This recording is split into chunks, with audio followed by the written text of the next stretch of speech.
Bonjour à tous. Vous excuserez probable le stress dans ma voix. Ça me sort beaucoup de ma zone de confort aujourd'hui, mais je suis très contente là, de pouvoir offrir cette présentation-là. Donc, comme Marie-Christelle l'a dit, c'est la mise en place d'un cadre thérapeutique dans une prise en charge intégrée. Donc, les objectifs de la présentation, bien, on souhaite que le participant soit en mesure de comprendre les notions qui sont liées au cadre flexible dans une approche d'accompagnement ou de prise en charge intégrée, puis de pouvoir identifier les enjeux et les obstacles possibles à l'application du cadre dans son contexte de travail. Donc, pour débuter, ça fait partie des piliers en trouble de la personnalité. En fait, ça, c'est un modèle là, qui est chapeauté par Dominique Corriveau, qui est ergothérapeute et psychothérapeute, qui a été déployé là, à la DSMDI du CIUS de la capitale nationale pour faciliter la mise en œuvre là, des pratiques fondées sur des données probantes. Fait que le pilier, il facilite et favorise le transfert et l'utilisation des connaissances au sein de leur propre équipe. Fait que c'est vraiment pas un rôle d'expert, mais vraiment d'agent de changement, un modèle, un accompagnement là, pour ses collègues. Les ateliers de développement, ils visent à outiller donc les piliers pour qu'ils puissent ensuite là, soutenir leur équipe dans l'intervention auprès des personnes qui vivent avec un trouble de la personnalité. Par les modalités des ateliers, là, on peut avoir des capsules théoriques sur des thèmes en cohérence là, avec les besoins du groupe qui vont avoir été exprimés. Il peut y avoir des partages d'outils, de références. On a aussi accès à des formations annuelles. Il y a des séances de travail aussi en équipe. Mais c'est important de comprendre que la présentation d'aujourd'hui est vraiment venue suite à des séances de travail entre les piliers du SIV et du CIM. C'est moi qui ai la chance de présenter aujourd'hui, mais sachez que ça a été réfléchi et travaillé là, vraiment à plusieurs têtes. Donc, le contexte qui justifie la mise en place d'un cadre, bien, le cadre, là, il est particulièrement essentiel dans l'accompagnement de la clientèle qui présente un trouble de la personnalité parce que, bon, il y a des difficultés de régulation émotionnelle qui se manifestent donc dans plusieurs sphères, notamment dans les relations interpersonnelles, donc dans la relation d'aide. Le cadre, il va venir permettre de préciser les règles et les conséquences possibles du non-respect de ces règles-là, de rassurer et sécuriser l'usager ainsi que l'intervenant aussi, de responsabiliser la personne face à ses choix, ses comportements, mais tout en augmentant sa confiance envers ses propres ressources. Ça permet d'assurer la continuité, l'uniformité des soins puis l'atteinte des objectifs là, du suivi, d'augmenter la cohésion d'équipe, diminuer aussi les risques de clivage, puis de départager les rôles et responsabilités tant de l'intervenant que de l'usager. Le cadre, ça peut être appliqué dans des suivis individuels, mais ça peut être aussi transposé dans des équipes traitantes ou dans des services là, avec plusieurs partenaires, plusieurs intervenants aussi. Ce que le cadre n'est pas, ce qu'on ne veut pas, c'est que ça soit froid, rigide, punitif. Le cadre, là, on veut que ça soit bienveillant, que ça soit chaleureux, puis ça peut aussi être ajusté en cours de suivi. C'est pas quelque chose qui va être lourd et complexe. Ça peut vraiment prendre la forme qui convient au profil là, de l'usager avec qui on est en service. C'est pas quelque chose qui est imposé. Idéalement, on va co-construire le cadre avec le client. Il s'agit vraiment d'un engagement qui est réciproque à agir pour favoriser le bon déroulement de la relation thérapeutique puis de profiter des interventions thérapeutiques, justement. Pour qu'un cadre, ça fonctionne, il faut certains éléments. Donc, il faut que ça soit clair, qu'il n'y ait pas d'ambiguïté, que ça fasse du sens là, pour tous. Il faut que ça soit cohérent avec notre suivi, avec le profil du client aussi. Il faut qu'il y ait une certaine cohésion d'équipe si, par exemple, on travaille en équipe. Donc, il faut que ça soit appliqué par tous, compris par tous aussi. Il faut qu'il y ait de la constance dans le temps. Donc, ici, on ajuste le cadre, bien, c'est de reprendre un petit peu pourquoi on doit l'ajuster pour qu'il ça perdure. Puis finalement, la prévisibilité, ben c'est quoi qui va arriver dans telle situation? C'est un peu, dans le fond, on veut essayer de prévoir un peu les imprévus. Le cadre comme outil d'engagement, en fait, comme on a mis tantôt, ça sert donc à départager les rôles et les responsabilités. L'intervenant, il peut entre autres mettre le cadre là, sur les éléments suivants. Fait que si on parle de la fréquence, la durée des rencontres aussi.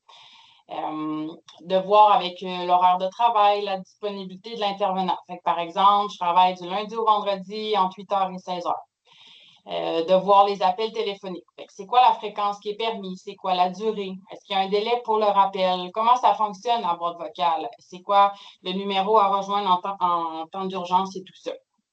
La gestion des absences aux rencontres, le temps de préavis aussi. La marche à suivre en cas d'absence imprévue ou récurrente. Tout à l'heure, je vais vous montrer un exemple de protocole de non-réponse ou d'entente d'absence. La disposition qui est attendue aux rencontres, hein, donc si on parle de consommation, des enjeux de sécurité, au niveau du respect, tout ça, puis l'annonce des interventions qui vont avoir lieu. Fait qu'exemple, si je me trouve avec une personne en état de consommation, bien, est-ce que le rendez-vous doit être mis? Est-ce qu'on tolère une certaine intoxication? Est-ce qu'on y va plutôt avec des avertissements? Donc, ça, c'est toutes des choses qu'on peut mettre au clair là, dès le début. Le saut de confidentialité, donc, c'est quand on doit le briser. C'est qui va avoir accès aussi à ces informations confidentielles-là? La sécurité dans les rencontres. Donc, par exemple, si on détermine qu'il n'y a pas de visiteurs imprévus, pas de présence d'armes, s'il y a des animaux, qu'est-ce qu'on fait avec les animaux? Qu'est-ce qui est permis, tout ça? Baliser les types d'accompagnement au rendez-vous, puis les modalités de suivi aussi. Si on parle des accompagnements, par exemple, ce qu'on dit souvent, c'est, exemple, le jugement clinique d'intervenant prévaut en tout temps, mais que les accompagnements qui sont faits de façon générale, ce serait dans un but de réadaptation. Fait que c'est de déterminer avec la personne un petit peu c'est quoi justement ce but de réadaptation-là, puis qu'est-ce qui va être offert. Je me suis trompée dans mes diapos. OK. Donc, ici, il y a un exemple d'entente en cas d'absence ou protocole de non-réponse. C'est vraiment un exemple qui est utilisé dans certaines équipes, mais vous pourriez vraiment le modifier puis le mettre selon vos modalités. Donc, exemple de choses qu'on pourrait regarder avec nos clients. Donc, au départ, de dire que la personne elle est responsable d'annuler son rendez-vous, de téléphoner son intervenant pour planifier un nouveau rendez-vous. Puis ensuite, de déterminer en cas d'absence inhabituelle de ma part, qu'est-ce que l'intervenant peut faire. On voit dans le bas qu'il y a une section aussi, dans le fond, pour déterminer c'est quoi une absence inhabituelle. Donc, d'en discuter préalablement avec le client. Est-ce que, par exemple, l'intervenant pourrait appeler à d'autres numéros de téléphone? Est-ce que l'intervenant pourrait appeler une personne du réseau, de la famille, le propriétaire? Des fois, ça peut être l'employeur aussi, tout ça. Est-ce qu'on peut se présenter à domicile sans rendez-vous préalablement planifié pour prendre de ses nouvelles? Est-ce qu'on peut envoyer une lettre à domicile ou y a-t-il d'autres choses qu'on pourrait faire dans ces cas-là? Ça peut être établi vraiment dans les premières rencontres. L'autre chose qui pourrait être offert aussi, le plan de soins d'urgence pour les animaux. Encore là, c'est vraiment un exemple qui peut être adapté selon vos réalités de milieu, mais ça peut être pertinent dès les premières rencontres. Si, exemple, on voit que la personne a un animal, la première section, ce serait la description des animaux. Ensuite, de déterminer c'est qui peut prendre soin de mes animaux en cas d'absence. On peut voir souvent dans nos suivis, peut-être les gens qui sont hospitalisés ou des gens qui disparaissent là, quelques jours, bien, de déterminer un petit peu à l'avance qu'est-ce qu'on fait. Puis ensuite, il y a une section, ben, si en dernier recours, je ne suis pas en mesure de m'occuper de mon animal, qu'est-ce que j'autorise mon intervenant ou mes proches à faire comme intervention? Donc, est-ce qu'on parle d'un refuge, une famille d'accueil et tout ça? Et que c'est vraiment pour amener une certaine prévisibilité à l'intervention là, si ça se présente. Ensuite, le cadre comme outil d'engagement, bien, comme on disait, ça sert aussi à déterminer les modalités suivantes. Donc, on veut venir clarifier la nature du service offert. Hein. C'est quoi notre mandat? Ça va être quoi le rôle de l'intervenant et tout ça. Aussi, ensuite, le déroulement du suivi de la prise en charge à la fermeture. Donc, ça va être quoi les étapes? C'est comment qu'on va regarder notre suivi? Donc, ça va être quoi le nombre de rencontres approximatifs? Est-ce que c'est un suivi qui est volontaire? On va aborder le consentement libre et éclairé, l'engagement du client, les modalités aussi qui entourent les situations de crise. Si on regarde aussi dans les premières rencontres, comment ça va se passer? Est-ce qu'il y a une collecte de données? Est-ce qu'il y a déjà, on nomme les besoins? On va ensuite élaborer le plan d'intervention et tout ça. Puis, c'est important aussi d'aborder déjà, ça va ressembler à quoi la fermeture? Donc, parfois, on peut mettre, exemple, des plans de désengagement en place et tout ça. Et il y a l'élaboration donc du plan d'intervention, puis la mise en place là, du plan d'intervention avec la personne. Le cadre, ben, dans la gestion de crise, on souhaite de respecter le cadre préalablement établi, puis référer la personne aux ressources pertinentes dans la situation de crise, de se référer au plan de crise qui est existant, Donc, évidemment, on n'élaborera pas un plan de crise là, en situation de crise. On va le faire quand la personne va bien. On veut prioriser sa sécurité aussi, affiner notre compréhension du risque aigu versus le risque chronique, parce que les deux types d'interventions, évidemment, sont différents. On a d'ailleurs Dr Berbé qui va venir nous parler du risque chronique là, le 1er décembre, si je ne me trompe pas, puis Mme Poitras qui était venue aussi il y a quelques séances là, nous parler du risque aigu. On va venir cibler les facteurs qui maintiennent la crise, puis apporter aussi une éducation psychologique autant pour les usagers ou pour les proches aussi de l'impliquer là-dedans. Donc, un cadre qui est préétabli, ça va prendre compte des situations de crise, ça va permettre une prévisibilité puis de la cohérence. Évidemment, il est possible qu'il y ait des situations particulières qui nous forcent à devoir modifier le cadre, mais ça, c'est juste important d'expliquer aux clients pourquoi on va venir adapter le cadre, puis on pourrait le reprendre une fois la situation de crise passée aussi. Parce que les bris fréquents puis non justifiés du cadre, bien évidemment, ça peut générer un manque de cohérence en intervention puis rendre l'adhérence au cadre là, plus difficile.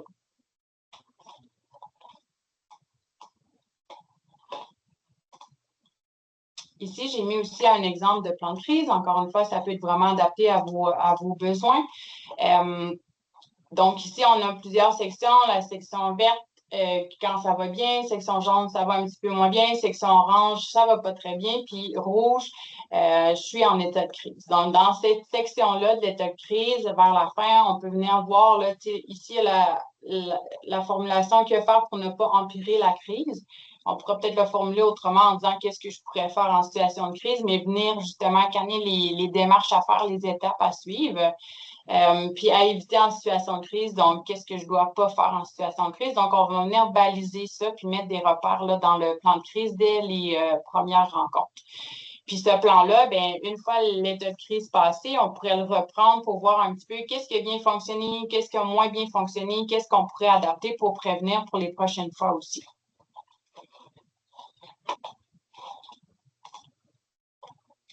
Un cadre qui est flexible pour tous, en fait, ce qu'on veut dire, c'est un cadre qui tient compte des réalités terrain. Donc, est-ce que, par exemple, mes suivis, moi, sont à domicile? Est-ce que c'est en équipe de travail?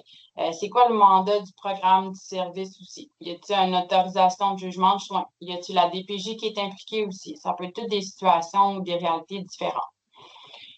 Des comorbidités. Donc, évidemment, les modalités d'intervention vont être différentes si je suis avec une personne dans un épisode psychotique versus une personne avec un trouble de la personnalité au premier plan. La gestion de la consommation aussi pourra aller dans les comorbidités en exemple. Il y a des éléments qui peuvent complexifier la mise en place d'un cadre. Donc, la composition de l'équipe, des fois, on parle du nombre d'intervenants. C'est sûr que ça va être plus difficile à appliquer si on est une équipe de 12 personnes versus que je suis toute seule avec mon client. L'expérience de travail des intervenants aussi, le roulement personnel, etc. Quand il y a plusieurs partenaires externes impliqués aussi. Puis, il peut y avoir des obstacles liés à la sécurité. On parle là, de la disposition de la personne, des éléments de sécurité, exemple là, à domicile aussi. Il y a plusieurs pièges à éviter. On en a fait ressortir là, quelques-uns, mais il pourrait en avoir d'autres aussi. Donc, le premier, c'était de vouloir modifier le cadre dès qu'il y a une réaction. En fait, on veut venir tenter de comprendre la réaction avant d'apporter la modification. Parfois, on peut voir que le but du patient, c'est peut-être justement de transgresser ce cadre-là ou de le tester pour voir si on va rester, si l'intervenant va continuer à l'appliquer et tout ça. Le deuxième piège, c'est de repousser la mise en place du cadre au nom de la création de l'alliance thérapeutique. Au contraire, là, la mise en place d'un cadre dès les premières rencontres, ça va vraiment favoriser l'alliance thérapeutique. Ça va venir rassurer, ça va mettre des repères, des balises. Si la personne, par exemple, a eu plusieurs services, ça peut être un peu perdu dans tout ça, donc ça va vraiment venir canner le suivi. Troisièmement, dans une équipe, d'appliquer un cadre sans s'être assuré de l'adhésion et de l'aisance de l'application du cadre par tous les membres d'équipe. Donc, ce qu'on disait tout à l'heure, c'est qu'on veut favoriser justement cette cohésion-là puis de la cohérence. Donc, on veut s'assurer que tout le monde l'a bien compris, le cadre, puis qu'il est prêt à l'appliquer. Que ça fasse du sens par tous aussi. Quatrièmement, de ne pas tenir compte de nos propres réactions émotives. Donc, ça, tu sais, on pourrait risquer d'être plus punitif, plus infantilisant, plus impulsif. Il pourrait arriver qu'on mette fin plus abruptement à la relation aussi, soit par frustration, fatigue, usure, sentiment d'incompétence. Puis ça, bien, si on fait ça, ça risque de produire des schémas de rejet ou d'abandon ou tout autre schéma relationnel dysfonctionnel qui sont propres aux clients avec un trouble de la personnalité. Donc, en conclusion, le cadre, là, c'est vraiment un outil qui est essentiel, voire indispensable dans l'intervention auprès des personnes qui vivent avec un trouble de la personnalité, autant pour la personne que pour l'intervenant. C'est vraiment la base d'une alliance de travail où on va aller co-construire des balises, des repères, du suivi. Puis ça, ben, ça permet de garder le cap là, pour faire face aux éventuelles tempêtes là, de la relation. Alors voilà. Merci beaucoup, Christelle, pour ta présentation. Donc, je t'invite à... Oui, super, merci beaucoup. Donc, message à votre